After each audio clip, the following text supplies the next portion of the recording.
everybody. Welcome to UGA Sports Live. My name is Radi Nabulsi. I am joined by Dayne Young and Jim Donnan. Jim Donnan, of course, is the former Georgia Bulldogs head coach and the number one reason why everyone is tuning into this Tuesday at noon on a cold and chilly day in the state of Georgia.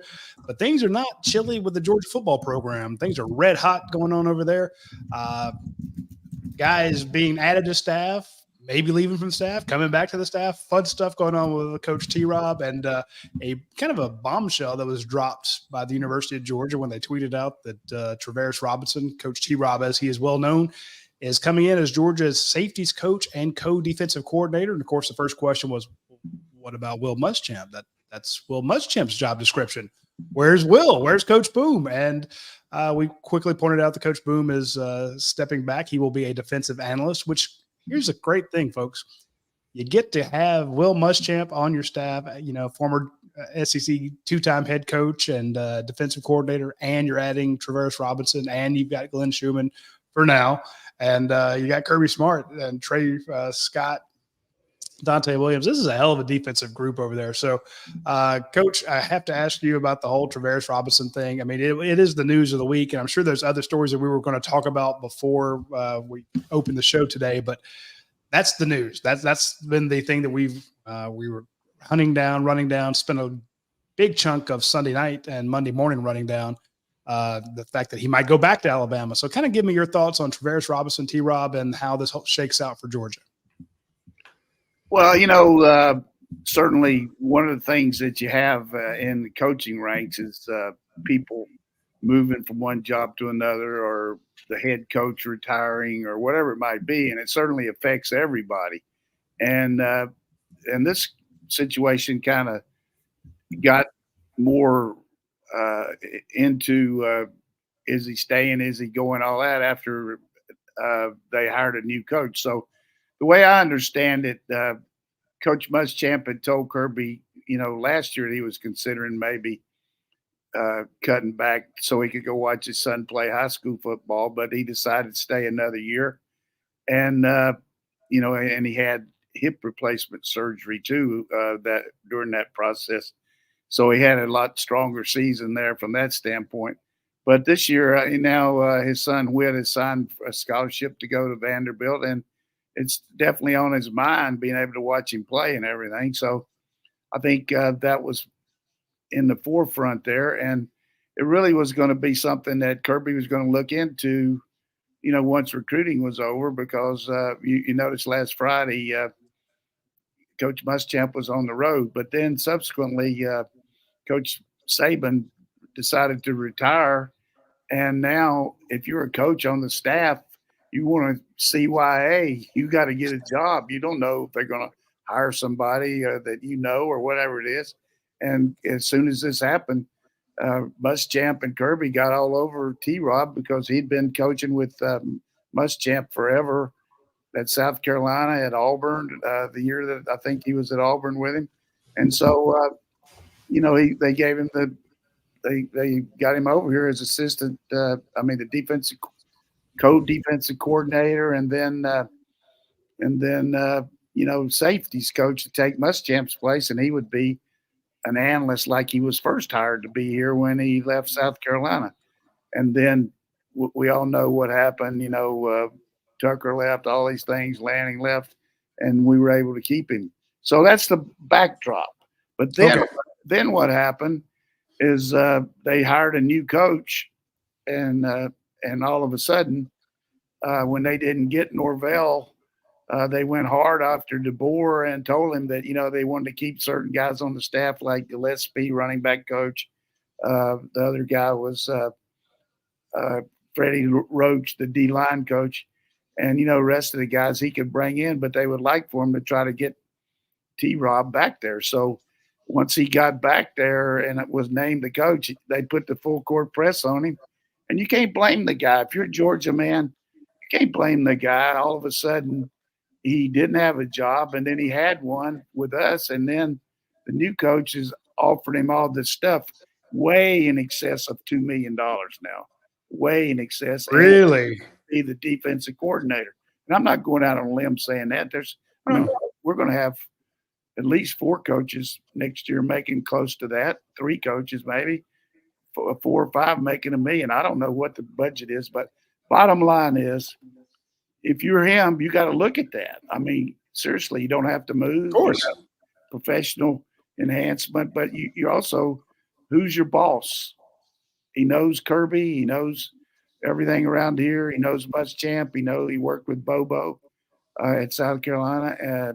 He knows all these guys, Dale McGee, and in the end, it was an investment for his career to come here to Georgia, and I think it's a good move for him because a lot of things are up in the air. I don't know if this guy is.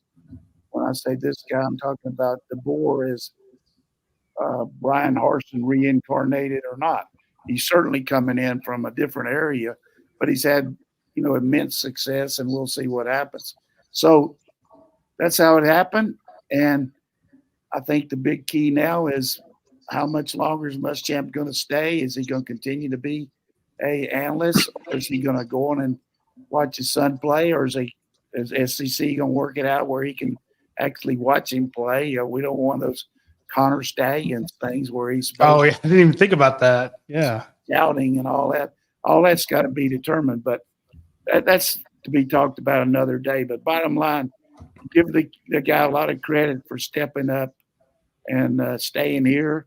But I couldn't have blamed him for taking that job. You got to figure they offered him as close to what they're going to bring that Grubb guy in from Washington, who was making $2.5 million at Washington. He's going to be the OC, so he's going to make way over that $2 million market at Alabama. So kudos to him. It'll help our staff.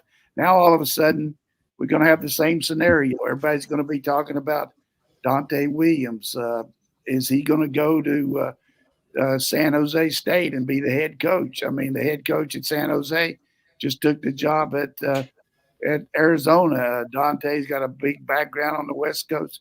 His name's being mentioned there. You can't blame him if he would take a head job, but hopefully he's got bigger and better things out there. So, but every day it's going to be something like that. The Eagles, are they going to fire their defensive coordinator? Are they going to go after Schumann again? Who knows? But here's the one rock solid thing. Kirby Smart not going to the Falcons. He's going to be the coach here, and then we'll be okay regardless of what happens. Well, Coach, with T-Rob, how much of his decision-making is if you go to Georgia and you do a good job on the defensive staff, Georgia being so stable right now, that just is the path to be a head coach somewhere. What Dan Lanning has done, what you're saying with Schumann being on this list, how much does that factor in a decision-making there? Well, I think a little bit, but at the same time, he could do the same thing at Alabama. And, because of you just look at his background, this is going to be his fifth, he's 17-year coach, his fifth job in the SEC. I mean, that's a lot of different places now. I mean, he's been at Auburn, Florida, South Carolina, Alabama, now Georgia. So I think he was in Florida, wasn't he? He was with Muschamp starting in Florida for 9 years, Florida to Auburn and South Carolina after. Well, you mean 9 years at South Carolina and Florida? He wasn't. He was just all total. He was with Muschamp together for those 9 years. Yeah, that's good. So he knows our calls. He'd be a good supplement to. And a lot of people don't know this. This is inside. One of the reasons you watch this, but I'm sure people know that after the Texas loss, T-Rob started calling the defenses for Alabama. It wasn't Steele. You saw the fact that Coach Kiffin brought out that in a press conference, and Nick wouldn't say anything about it, but he said the defenses seemed to be different than when he was scouting them early. And Nick just said, hey, we have all kind of defensive responsibilities and things like that. But he didn't say that Steele was calling them. But the coaches make up all those call sheets and everything, and it's all pretty much predetermined. But it's a good lick for us getting him there. I mean, particularly with Muschamp's situation. And if we can keep Muschamp to be an analyst, that'll be even more firepower here in our staff room. I like getting him mainly because of the recruiting aspect of it. It's if you don't for folks that don't follow recruiting, we have I know a lot of folks at UGA Sports do follow recruiting. A lot of people, they're like, look, I'll learn who they get after they sign or after they start to become a star. Then I'll learn who they are and names and jerseys. But for those who follow recruiting intently, you got to know that T-Rob, as he's known on the trail, Coach Travaris Robinson is a elite recruiter. He does sign a lot of top players. As Coach points out, he's been all over the SEC, and his laundry list of guys that he has signed is impressive. One of those is an All-American safety at Alabama, and Caleb Downs. This is a kid that everybody wants on their team, and there's been tons of speculation as to whether or not he would enter the transfer portal for Alabama. Some of their top players have entered the transfer portal. Some of their top commits have decommitted. And that is to be – I mean, a lot of people are, saying, oh, this is the end of Alabama. It's not. It's just a coaching transition, the first one you've had over there in, 16, 17 years. It's been a long time. You're going to have some guys decommit and look around, and some will recommit. They want to meet with Kalen DeBoer first, but they want to keep their options open. And Alabama, just like Georgia, is not immune to having players go into the portal. A lot of guys were going to go into the portal regardless, but with Nick Saban retiring, that changes things up greatly. So the number one question amongst Georgia fans is Caleb Downs going in the portal? The number two question is Justice Haynes going in the portal? Those who follow recruiting want him. Those who follow the stars, the actual stars on the field, want Caleb Downs. Coach, give me your thoughts on – I know you can't predict. I don't know what's going to happen. But just talk to me about it. I don't know what's going to happen there. I know certainly would help our chances of getting him because the guy that recruited him. But, he made a specific detailed analysis when he signed there that we were number 3, Ohio State was 2. So, but I know the safeties coach at Ohio State is not there now. So who knows? So, but I would think with all the firepower we've got over here, and I think certainly recruiting is a big part of anybody's MO and everything. But that old deal about I like the coach is great, but I like the money now is the big part. So we'll see how that works on this NIL with everybody. But we definitely enhanced our, Muschamp was a great recruiter. Look at some of the guys he got. I mean, plus he kept Julian Humphreys here in the stretch here. And I thought that was a good job by him. It's easy, Roddy, just to look at me like Georgia secondary is already really good, but if Caleb Downs is a piece of it, oh boy, would that be great? Yeah, and Coach makes a great point. You already were going to have a great secondary, but it's to me it's kind of like the backup quarterback syndrome. It's like, but what if? And yeah, what if you could have that guy join your team? And again, he had 107 tackles, the first freshman at Alabama in forever. I think since 1970 to have over 100 tackles. Can return punts. He led the team. Good punt returner. But, our secondary, as talented as he is, it's got question marks because guys that haven't played are going to have to step up, particularly at corner. We hope Harris, Humphrey, those guys are going to – and then we got Ellis Robinson and Bolden and all those guys. But a surefire starter guy like Downs that played as a true freshman, kind of like Malachi, would be really good. And I do feel like that we do have some structure here at Georgia where you have a drop ad date and the last day you can enroll. But I do know we have a president that's pretty flexible too. And all of a sudden Kirby calls up and said, hey, we got Michael Jordan wants to come in here. Can we get him in? What do you think he's going to say? I mean, that's pretty much what it's like. So, he's got to go. He certainly – I'm not putting words in Dr. Moorhead's mouth, but I think there's always a chance for something like that. Maybe you can't do it. I don't know, but no, that's a great point because people are saying, well, can we get him in here for spring? I'm like, well, hey, he's not in the portal, but if he did go in the portal, classes have started. Yeah, and that last day was Friday, but I do feel like that's not as critical as it'd be good, but it'd be even better to have him, bird in the hand, just to, as much as he knows. So what if he misses spring practice? Now, a guy that you don't know about might be that you could use him a lot more. But I like the fact that, a guy like Aguero is going to get a lot of reps.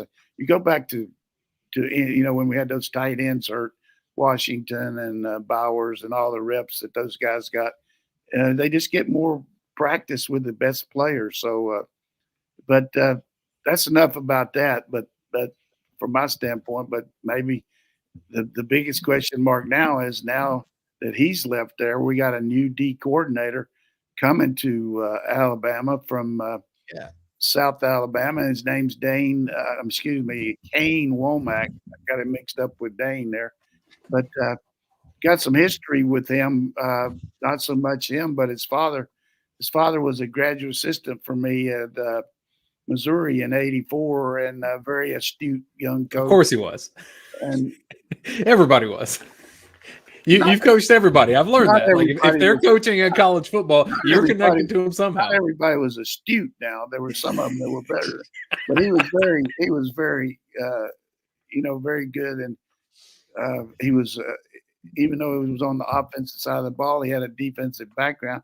We ended up being defensive coordinator at not only Southern Miss, but also he was at Arkansas and Georgia Tech. And he's got a really good history of being a defensive coach. Then his son ended up coaching at some of the smaller schools, and then was at Indiana when they were pretty good. And then he got this job at South Alabama because he had been pretty successful at South Alabama as an assistant coach. They run a lot of 4-down stuff, some 3-down, a lot of pressure and all. But, you couldn't think that Kellen DeBoer knew this guy, but you got to figure that some of the powers that be thought that he would be a good guy to bring in. And it certainly, when you're a head coach and then you go back to being a D coordinator, it's got to be a big move professionally. And I'm sure he's excited about it. And their staff will be enhanced by a guy that knows the state, knows the conference, and is going to bring in a lot, but not maybe as much as maybe T-Rob, because he was there, knew all the players and everything like that. So from my standpoint, it's a good hire and was effective in the fact they made it pretty quickly. I saw a lot of people saying that this Kane hire is huge and, a big get. I'm like, I feel bad because unlike you, all the coaches out there, I had not heard of him that much. I mean, you'd heard his name kind of in passing, but a lot of people were raving about the addition, and I'm just wondering. That's got to be people on the Alabama board. I don't think that's a national rave. But I'll say some national pundits, but yeah, they were a lot of them saying this is a huge hire, and I'm just going by the national pundits. And I'm like, it's not a big splashy hire by any means. It's not the known guy that getting T-Rob, of course, was big. Keeping Kevin Steele. There was talks of DJ Durkin actually coming back and being the guy. I mean, DJ's kind of going around a lot of different places, and I'm sure there's people jumping all over him to be an analyst because he's probably got 2 years left at Texas A&M, and I'm sure Kirby be glad to have him over here too. It shows you how much the money has changed for some of these roles, though, because I feel like when I was younger, you just didn't see head coaches of programs jump down to be an assistant somewhere else. It was at least more rare. But when you talk about money here, a coordinator at Alabama just gets paid a lot more than the South Alabama head coach. Exactly. And, he's a young guy. I mean, he got the head job at a young age, so he still can redirect his career. And it's kind of a risk a little bit, but at the same time, because they had it humming at South Alabama and been pretty good. But they actually beat Oklahoma State last year in a tremendous upset. I was actually speaking to the First and 10 club at Mobile the week that they were playing Oklahoma State, and they were you give them a pep talk? They were talking. No, I mean the fans were saying, "Hey, what kind of chance we got?" I said, only thing I'm going to tell you, I'm going to be pulling hard for South Alabama. And they said, why is that? I said, because they're playing Oklahoma State. I was there. He did. There's no question. He gave them the talk. He gave him the seat. There's a South Alabama head coach saying, thanks for getting us all excited. I appreciate it. That's the South Alabama Booster Club down there saying, they worked that time. Can you give us another pep talk? Yeah, come back, coach. Come back. Speaking of coming back, I want to mention our friends at Athens Ford. If you've bought a vehicle from them in the past, you will know that it's a good idea to come back and talk to those guys. They do a great job with repeat sales because they make such a good impression on you the first time that you're like, hey, I'm going to go back and see those guys. They took care of me last time. They also take care of you when it comes to service after the sale. You buy a car from them, and if you ever need anything, they have a fantastic service bay there. They can spot an issue for you really quickly, get it knocked out fast. It's not like, oh, I got to take it to them, leave it for a week, get a loaner for, 14 days and be without my car. They are incredibly fast, and they have a dedicated service agent that keeps you updated, keeps you walking through it. And it's not just one person, and he's stuck with some customer and you're waiting another hour just to pay your bill. No, this is, they have offices in there of dedicated service folks to take care of you. So just like the sales staff, the service staff is top notch, and they will take great care of you at Athens Ford. So try them out when you get the chance. Roddy, also, I know you've been driving a lot lately. Have you noticed as many Broncos on the road as I have? Like, it feels like maybe I'm noticing them more because we talk about them, but I feel like I see more and more Broncos out there. There's a ton of them. Of course, I always notice the Ford Explorers, and I'm like, what package do you have? What color do you have? Ooh, I like that. So it's just it's confirmation bias. It's also early on a Tuesday. It's cold. You don't want to be cooking too much. Now, if you're cooking some chili or stew, great. But if you want something really good, reach out to our friends at Your Pie and go ahead and order on the Your Pie app. Get double points on your whatever you order. Those will add up very quickly, and you'll be able to get free pizzas, free breadsticks, free drinks, free gelato, free brownies, all sorts of sweets and goodies over there from our friends at Your Pie. It's fantastic food. It's absolutely delicious. The speed at which you get a custom-made pizza is mind-boggling. So you walk in, you tell them what dough you want, what sauce you want, what toppings you want, and they turn around, pop it into a soup, very hot oven. You see the flames in the back. You get that great crust on it. By the time you go and you pay for it, you get your drink, you go sit down, you check UGA Sports, the dog event, for a couple seconds, read the headlines about maybe Juju Lewis reclassifying and the fact that Georgia's actually in the running there, or you read about the inside scoop on Travaris Robinson coming back to Georgia. By the time you've read a couple of posts on the dog vent, they come up to your table, hand you a piping hot pizza that's cooked to perfection, exactly the way you want it, and you're not doing it on you're not paying for every single topping you get. So, and even if you order some of their classic ones, whatever, you can add toppings to it or take them away. So exactly the way you like it. All right, you tease to this. I'm bringing up the banner. Tell people what's happening with Juju Lewis. Yeah, so Juju Lewis is a class of 2026 quarterback who's committed to Southern Cal. We got folks in the comment section talking about the fact he's committed there. Yeah, he's a sophomore committed somewhere. Do you think that's going to stop Kirby Smart from going after him? Do you think that's going to stop Kirby Smart from trying to recruit the hell out of him? I mean, hell, he recruited KJ Bolden up to the last day and got him. So Juju Lewis is no longer a class of 2026 quarterback. He is now a class of 2025 quarterback. So he is reclassified, which means he is a junior. He will be in Athens on February 3rd for Junior Day. If you're a sophomore, it's not your day, but he is now classified as a junior. You can do that, if your academics work out. He's a bright young man. I went and saw him play earlier, or this past season. I think it was in October. It was cold as anything out there, but went to Carrollton. The kid lit him up. He's a fantastic quarterback, and Georgia wants to flip him away from USC. The Bulldogs, we're going to take two quarterbacks in this last class, Dylan Raiola and Ryan Puglisi.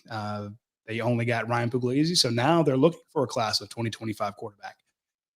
Juju Lewis is a class of 2025 quarterback. I'm just saying there could be something there. Coach, let me get your thoughts on reclassifications and Juju Lewis, if you'd be so kind. I'm going to give you 2 words. Okay. Del McGee. Those are 2 good words. That's a wrap. All right, so Juju Lewis will be the starting quarterback at UGA, and I think the fact that we got Mike Bobo here, good relationship with him, Dell's tight with him. The lack of success that USC, when he committed to him, USC was rolling everything. But I just feel like with our background and everything going, it's still going to be a process for sure. But I like our chances. I can't say that we're going to get him or not, but I feel like we got the right wheels rolling that way. And the fact that he's reclassified means that, it gives you a guy in that class. But I can also say this, I feel good about a quarterback room. Watching Ryan throw out there, watching what Gunner can do, seeing some of these guys we're recruiting. I know people that subscribe to UGA found out about the kid that we had in from Nashville that down to us in Ohio State. Watch the tape on him. It's like watching the guy from the Bills yesterday. Big, strong, physical guy. A lot like Allen for the Buffalo Bills. So hopefully, he's a guy, 26 guy? Is that what he is? Yes, sir. Jared Curtis out of Nashville is the class of 2026, big quarterback. Very good-looking kid. Very impressive, 6'3", 215. Like you said, he just visited Georgia. He's going to go visit Ohio State, and then he's going to make a decision. So, I like our chances. Ohio State got some issues up there. I mean, they're making some changes in their offensive staff. The guy that's recruiting him, I don't know if he'll still be there. So who knows? But that's 2026 guy. But seriously, if you'd have told me 15 years ago that I'd be on radio, a YouTube talking about a 26 quarterback 2 years ahead, but that's the way it is. That's pretty good information that your website keeps up with. I didn't even know anything about that kid till Jed May put it out there, and then I went and watched the tape on him. I said, well, looks pretty impressive to me. So that's one of the reasons people always subscribe. You find out things that I even know how to log in now once in a while, but I don't do it. I don't do it unless I get an info to read. I don't read that dog, whatever you call it, but I do read the dog vent, Coach. That's where all the experts are. Come on now. I'm gonna probably miss that for a few more years, but I do like to watch the tape on these young players. Let me just tell you, this class of 25. You look in the state of Georgia, some of these big kids, and just that big tight end down at he played defensive end, tight end. He was at Charlton County, but he moved over to that other school. Boy, he's a big guy. And then we got that all kind of D linemen, and then I saw that kid, that running back from Cedar Grove. Man, just good players. And I like you start looking at Georgia's 2025 class, and it has the potential to be special. And you're coming off a 2024 class, which was #1 in the nation. It's lining up. And if you could land a Juju Lewis, amazing. We were #1 in the nation and only got like 2 guys in our own state that were ranked in the top 15. Unbelievable. So and another guy I read about today. And the only time I read about this stuff is before we go on the show, but just so I won't be caught off guard. But I saw where one of Alabama's commits had decommitted, and Mason Short, offensive lineman, and I think we definitely got a shot at him. He came in and visited this last weekend, and it's going to be Mason Short. Oh, yeah. Mason Short out of Evans, Georgia, 6'7", 295-pound offensive tackle, was committed to Alabama for some time, just decommitted. I mentioned that, they were losing some recruits. Mason's a big one. And like Coach said, he just visited this past weekend. There's also a Michigan commit that came in this past weekend and decommitted from them. And the way he raved about Georgia in the story. Is he 25 or 26 or 24? I'm pretty sure he's a 2025 kid. I'll double check. Yeah, Embry or something like that. Yeah, Ewald. Ewald. He's a really good kid. People got very excited about him. Chris Ewald, Rivals 100 defensive back. Yeah, definitely class of 2025 out of Chaminade, Madonna, Hollywood, California, or Hollywood, Florida. So you know what happens? What happens, though, to me? Number 24 player in the nation. Yeah, there could be a guy over here at Oconee County that's really good, and we're recruiting. Well, I don't know about him, but then there's a guy from Hollywood, Florida that decommits from Michigan. We go nuts. I hope he's good, but you know what I mean? It's just a No, intrigue. you're right. It's intrigue of the unknown about somebody. Have you ever even heard of that guy till now? Well, my Coach is the recruiting guys business told model. about him. I mean, seriously, that's great. I mean, again, I don't want to make too much out of them visiting Georgia and then decommitting, but the fact that, Harbaugh is interviewing elsewhere, you could see a Michigan kid decommitting. You got coaching changes at Alabama. You could see Mason Short committing. But right now, if you could get Juju Lewis, Mason Short, Justice Terry, Elijah Griffin, I mean, not only for the top players, in the state, but you're getting for the top players in the nation. This is you got those. You ever watch those railroads and those big when they got those things in the fork in the road and yeah, you go here or go there. Michigan been going this way, but they're getting ready to go that way. They got 40 some guys that are seniors. They got 11 guys that the underclassmen that have declared for the draft. I mean, they're going to have a major overhaul talent wise. I mean, that's a lot of players now. 51. Find out if Sharon Moore is good at his job. Yeah, Jim Harbaugh out of there. You really think he's going to get that job? I think it'll be Kelly. Well, so I wanted to ask you about this, Coach. I know you kind of jokingly said, well, you're serious, but even the fact that it was a notion, Kirby Smart's not going to the Falcons. I know you're buddies with Bill Belichick. Is it happening?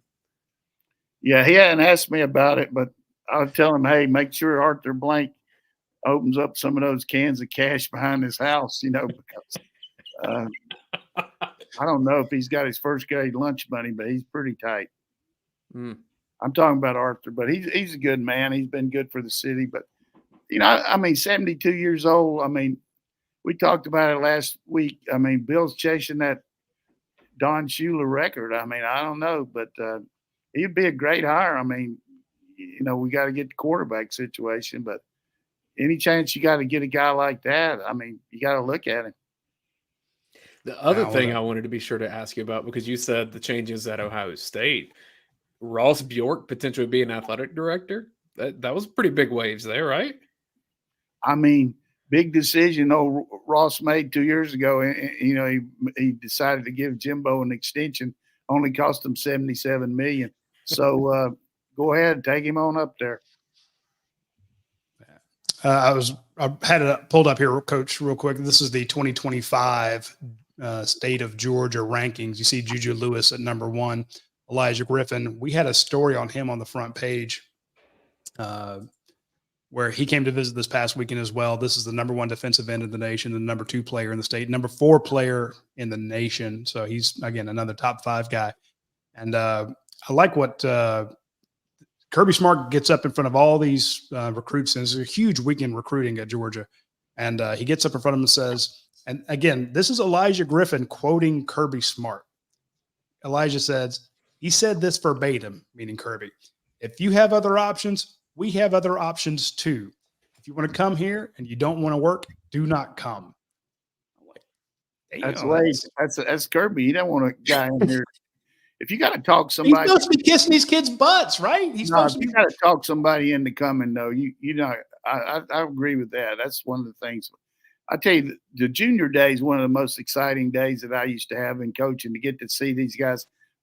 Now they've already had a chance to meet these guys because they come to camps and everything. But boy, to get those juniors in here and get that first look at them and see what they look like on the eyeball. I mean, it's unbelievable. A rush to know that you're at a state university, got a chance to get these guys. And I was at the basketball game the other day and just saw those kids up there and the coaches up there around them, some really good looking guys. I'm talking about eyeball takes. I mean, just, the kind that you just definitely make your mouth water. So, but I think that's good that these kids understand that coming in, because you got to come in here with a open mind. But if you're going to come in here, you're going to get trained and you're going to have to work to get where you got to go. Yeah, it's going to be hard. And I guess it helps weed out the ones who would come in and transfer. It's like, look, if you don't want to come here and work really hard, don't waste our time. Don't waste your time. You say you've got other options. We've got other options too. And again, Georgia, you pointed out the last couple of shows, Georgia hasn't done really well in the state of Georgia. The Bulldogs haven't really lined up. But right now, I mean, I'm looking at, you could get Juju Lewis. You could get Elijah Griffin. He's raving about Georgia. You already have Justice Terry. Zayden Walker, Georgia's been all over Zayden Walker forever, number 4. Elias Williams, the one you were talking about, the big tight end down in Camden, 6'8", 230. Georgia had him up this past weekend. They're going to watch his game tonight. Kirby Smart will be down there watching his game. Isn't he already committed? Yeah, he's committed. That's what I'm saying. So he's you got 3 and 5 already committed.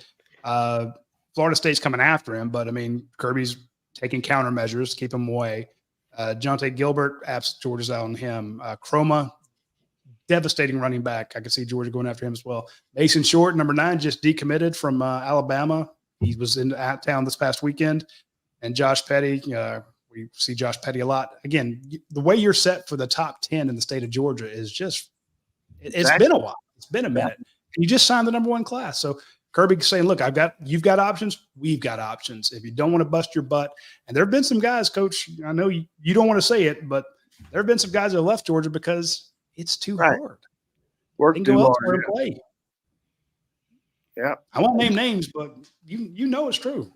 Well, this recruitment for Georgia got easier when Nick Saban retired, right? Because Alabama's the kingpin. And Coach, since we last had a show, Nick Saban retired, and I'd just love to hear your thoughts on that and what it was, what it meant to your circles when that happened. Ago, but you're right. Yeah, I'm going to say respectfully and with a great bit of humility, Nick Saban has been a tremendous coach and plus for college football. I don't think you'll ever see, unless Kirby does it here, anybody dominate football over a span like he did. Just tremendous respect. And, you know, he's a driven guy, but he's a very every time I've ever been around him or asked him for a favor, you know, as far as helping with some of these things, you know, he did it like a little favor for me over there at that spine clinic one time. You know, he's just in his own niche, but he's definitely a guy that you can. Every time I've been around with him, and I told you before, he and his wife both, when my wife was in serious condition, contacted me. We're all around. You know, there was a lot of coaches that did that, but. And he doesn't text much anymore, but I did send him a text, and you know, he sent back thanks and I hope you're doing well or something like that. But just the fact that from my standpoint, and I know Kirby feels the same way, just tremendous influence on college and pro football, you know, and it's kind of like, to me, what most people said was kind of like when Barry Switzer retired. Here's what Tom Osborne said. Yes.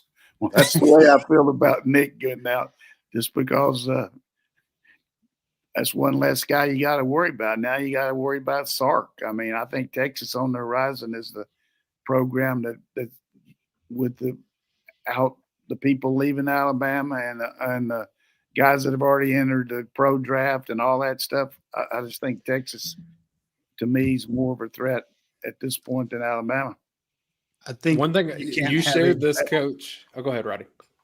I'll say I don't think you can have a better what's the word I'm looking for?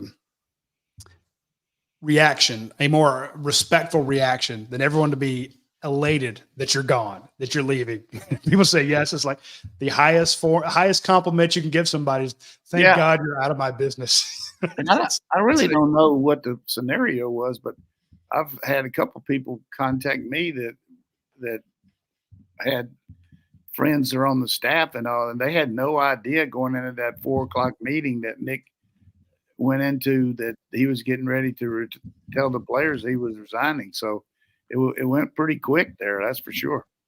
Well, and Coach, one thing that you shared with us, and I think you shared it on your social media as well. You saw this somewhere else and shared it, but I thought it was a really good message. Was because you and I first connected just on being family men. That was one thing I respected about you. I think you saw that with me, Radi, the same. But you had shared this. Somebody had written it up saying that Nick Saban, greatest of all time in college football, all of that, and within 3 days, there's a different head coach at Alabama, and life's moving on. And so the real investments that you make in this world are going to be with your family, because when the other things do go away, that's what you got. Somebody's going to take your office. Somebody's going to take your house. Somebody's going to take a lot of things, but they can't take away your mother and father. So that's something you can always lean on. Everybody, I mean, I've always believed in that. Oh, it's one thing that I love about you, Coach. It's one of the things I respect about you most. And I mean, you send us pictures of your grandkids all the time, and it's awesome to see the level of investment you have there. I'm not trying. That meant a lot to me. Like, it's maybe because I have young kids and I'm in that phase of life that I don't know. Resonated. Family is nothing like it. But I was kidding the other day, which I'll share with everybody. My wife was a sucker for anything that my grandkids wanted. I mean, they got it, which is okay. But if we'd have had Venmo when she was alive, I wouldn't have anything.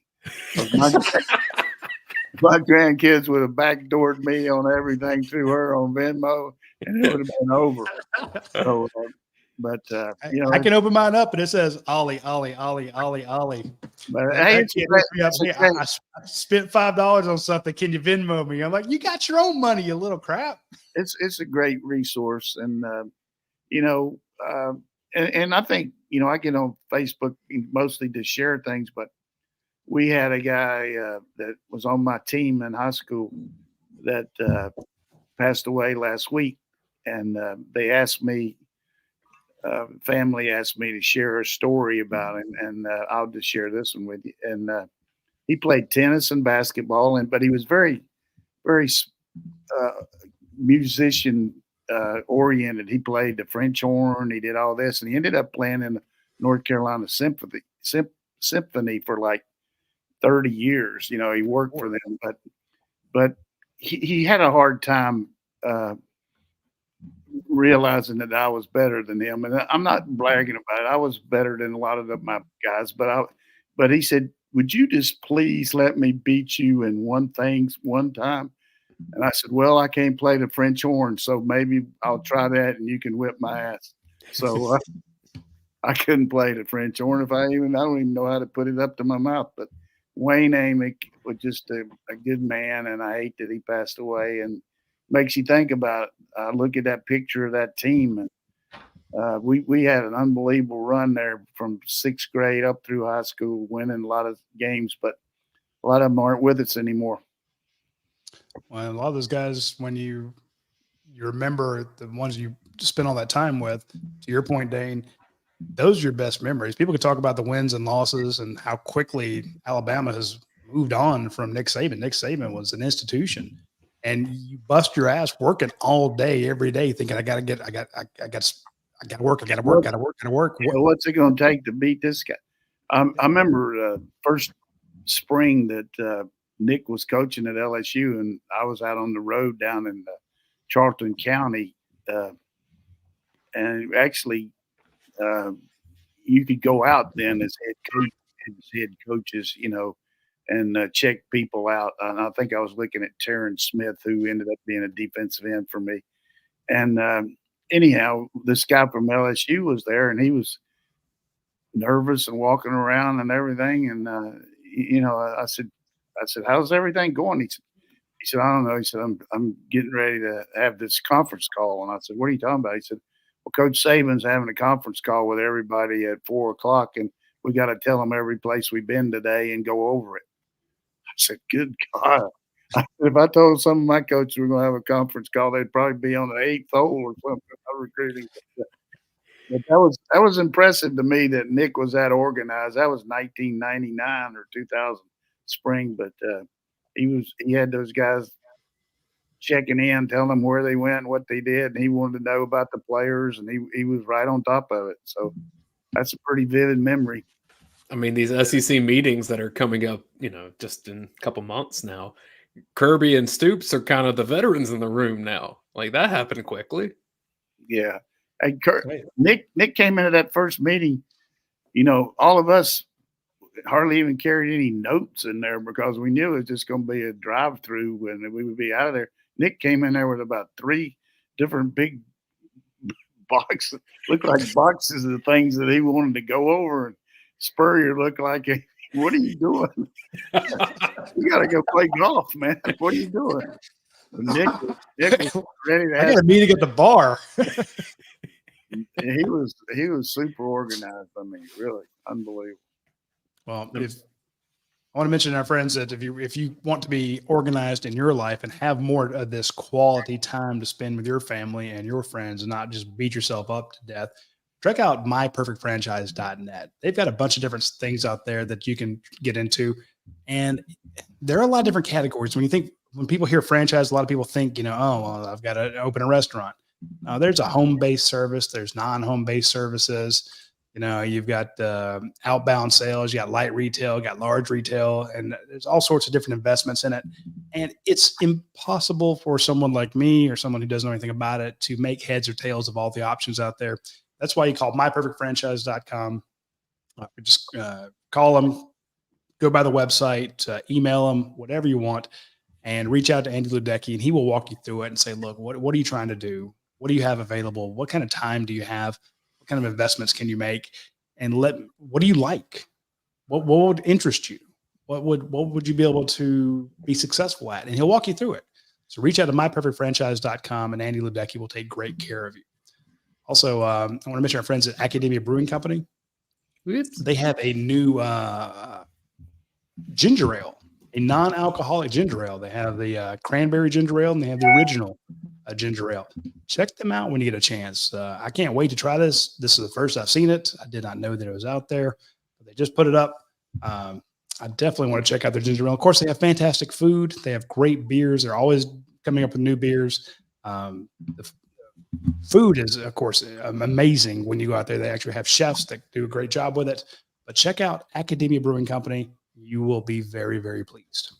Hey, I got to tell 2 stories real quick about the SEC meetings because I've probably told them before, but I got to tell them. The first one was when Spurrier, they said, has anybody else got anything they want to bring up? And this was back when DuBose was at Alabama, and all these kids were getting these open-end deals on their cars where they would pay a balloon payment at the end of, if they got a pro career and all that. And one of their kids transferred from Alabama to Florida, a linebacker. And then all of a sudden he didn't have his car anymore, and he was telling Spurrier about it. And so we're just sitting there, and, nobody ever says anything about anybody doing anything. I mean, you turn it in a commissioner, but this is opened every coach in the conference, and Spurrier said, I just want to talk about these vehicles. Can you explain to me about it there, DuBose? How you getting these boys these cars? I mean, God, everybody just looked at. I mean, you think about a guy getting ready to go under the table now, DuBose, and it was ugly. And then the other one was Lou Holtz comes in there, and we got these. Woody Woodenhofer is the chairman that year. And it goes by alphabetical order about school. So as Vanderbilt his time, and you know how low key Woody is. I mean, he might come in there with a Bloody Mary at 9:00. I mean, he was so. Anyhow, Lou comes in there. It's about maybe 4 or 5 minutes after 9, and you got these coaches out there in the hall. All these people are trying to interview them and everything.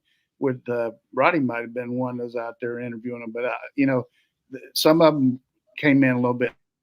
And the first thing Lou says is, I can tell you one thing. He said, any place I've ever been, when they say a meeting starts at 9:00, it's supposed to start at 9:00. And of course, Woody puts his hands up. Come on, Lou. We're not that called in. We had a couple guys, and hey, and so Lou, went on, and then Woody said, we're going to have a break, and everybody come back in at 10:15. Well, we come back in there. It's 10:15, and Lou's not there.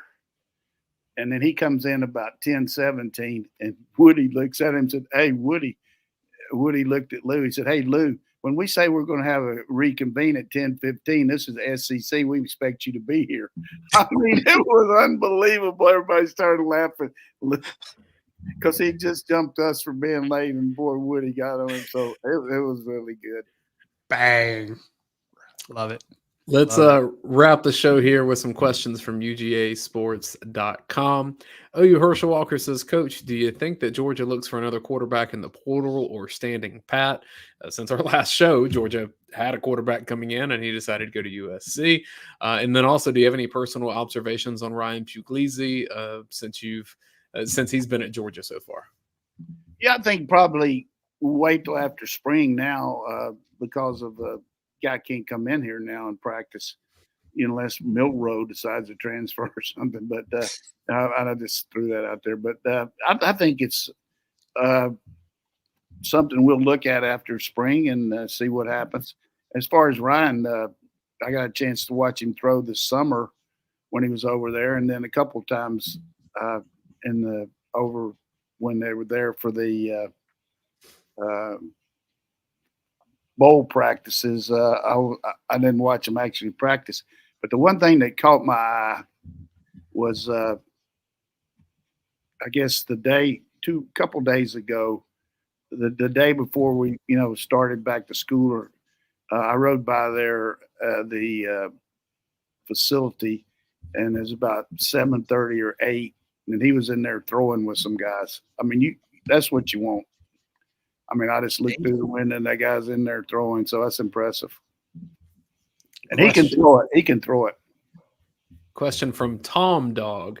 Coach, and you touched on this a little bit, but he was wanting into a breakdown of Womack's defensive scheme in Alabama. He wants to know how similar is that scheme to Arkansas's drop 8 from a few years ago, and then how will that change with Alabama's personnel? I don't know how similar it is to that, to Barry Odom's deal. I think he's more of a 4-down guy instead of a 3-5-5.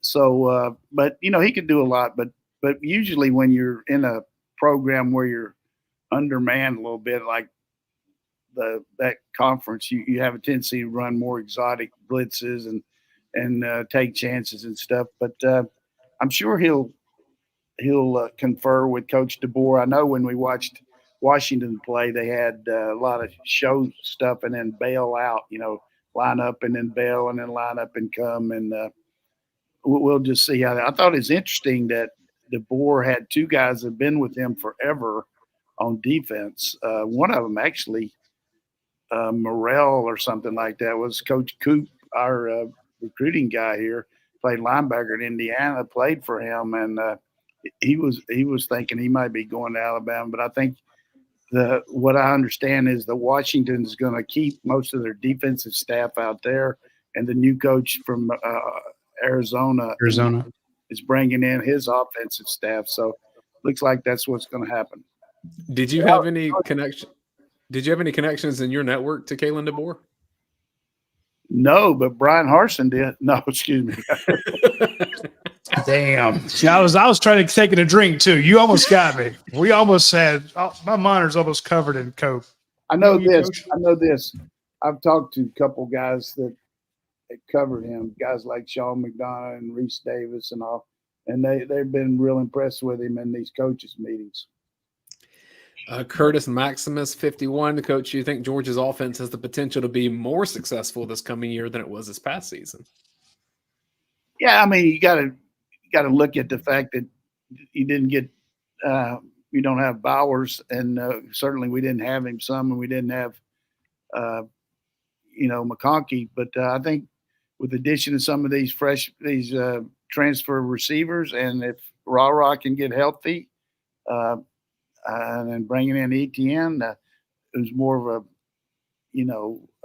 home run type guy, and you got some of these. I think potential is there, but the biggest deal is you got a quarterback that's been under fire as compared to a guy learning the ropes, and early on, you saw the development of Carson Beck as he got more and more astute at reading coverages and everything, and that the way he played when we were down 10 against Auburn really showed you what he's made of. And then from that point on, just really strong.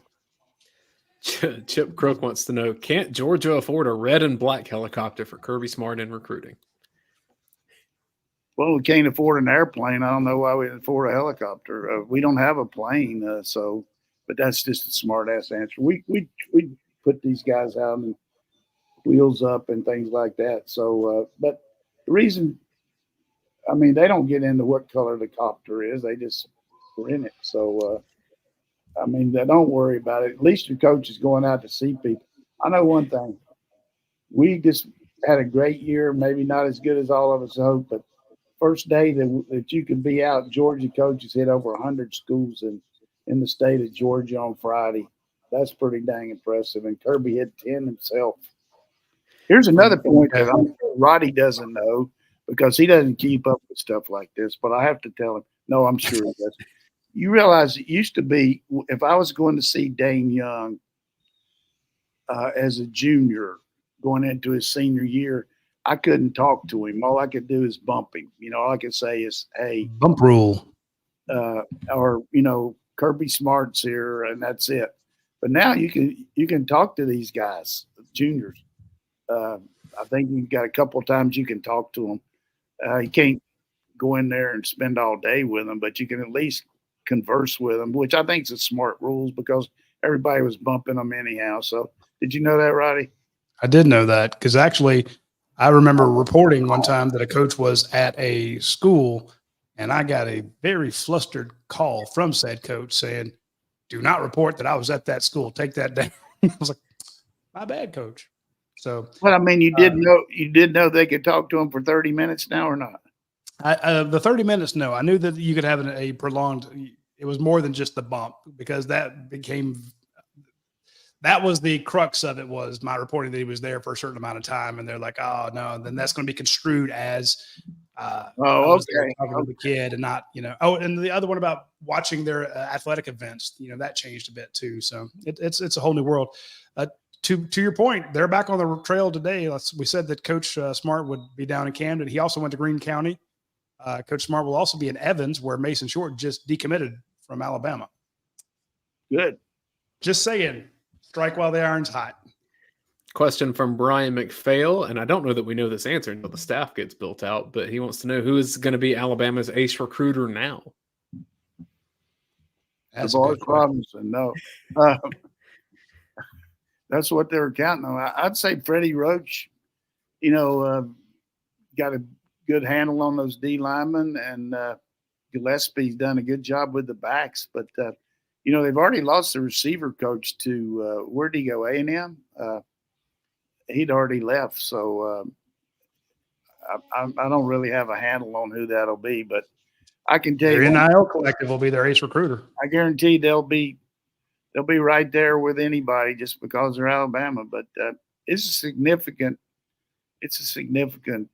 change, that's for sure. I mean, just got to. Hey, Coach, give me your thought on this. I was talking to Kelly Quinlan, our Alabama publisher, and I mentioned something about recruiting. And he said, look, DeBoer doesn't know all these people in Alabama and Florida and Tennessee and Georgia. He doesn't know all these coaches and have 17, 18-year relationships with them. But that doesn't matter in today's day and age like it used to. Now it's all about money. It's all about NIL. And I'm like, yeah, that's a great equalizer. You're going in there with that heavy hand. But here's the thing. Let's just pretend like, that deal I did, like I was Oregon's secondary coach and I was imitating Oregon's, what they're going to do to cover these guys before they played Georgia. Remember that when they played? Yeah. So I'm the AD of the Alabama, and I'm taking Kellen DeBoer into the conference room there where they have their coaches, their coaches meeting. Said, okay, here's the conference room, and here's the association here. You got 10 full-time coaches. You got 4 GAs. You got 4 analysts for each. Then you got these other guys here, about 56 guys. I want you've got at your disposal to fit into this room. And he's saying 56. I mean, that's a different thing for them now. All the things and Alabama's got a guy in charge of strength and conditioning, in charge of whatever that word is. Kinesiology. Yeah, kinesiology and all these different things. What's going to happen there? I mean, they got a great trainer, Jeff Wilson. They're going to keep him. They got a director of football operations. They got all these different people. So it's a big change. As long as they get the NIL collective, they'll be fine. The NIL is an equalizer, but Roddy, you know as well as I do that in West Georgia specifically, if a player gets an offer from Alabama, there are people around them be like, "Oh, that's great. Have you heard from Dell? Have you heard from Dell McGee?" Yeah, I think it's an equalizer, but more than anything, it just keeps you in the ball game. The fact that you got it, and some of these people can't meet those same standards. But like I said, to me, the happiest guy probably in the state of Alabama was Hugh Freeze. Mm-hmm. Exactly. Well, and with that, I had one final question, just because I'm a man of the people, Roddy. I'm a good producer. I wasn't going to ask this, but Bionic B did. Coach, Djokovic or the field at the Australian Open? I'm pulling for Alcaraz, but I know it's hard to bet against Nole. I think he's really so much on top of things that it's going to be hard to beat him. But I think he's overdue to lose down there. He's won so many close matches that I think somebody beats Joker. I'm going with the field. Roddy, and with that, that'll be the end of our show for this week. We will take off. We will be back next Tuesday to talk more about, hey, maybe other coaches will retire. And to give Coach credit, last week when I said that there hasn't been a huge change in Georgia's coaching staff, there's only been one guy in the defensive backfield, Dante Williams changed. Coach said, well, it'll be amazing if the coaching staff stays the same through February. Well, hell, 1 week later, there's already been 2 major changes. So y'all pay attention to what Coach says. He's usually right on the money. No, I mean, I wasn't predicting that because I knew some, but I just think too many things. You just knew the likelihood. This pro thing is really worries me because just take the compliment. There's a lot of lifestyle changes there in that pro where you know what I mean. So and then South Alabama jobs open. Somebody from Georgia might be in on that. Who knows? Very true. We said you knew the dominoes were coming, and you were correct. Anyway, whatever happens, we will discuss it next Tuesday at noon, and we will see you then. We appreciate everybody tuning in. Hit that like button and hit the subscribe button. We're on the march to get to 50,000 subscribers. We're only about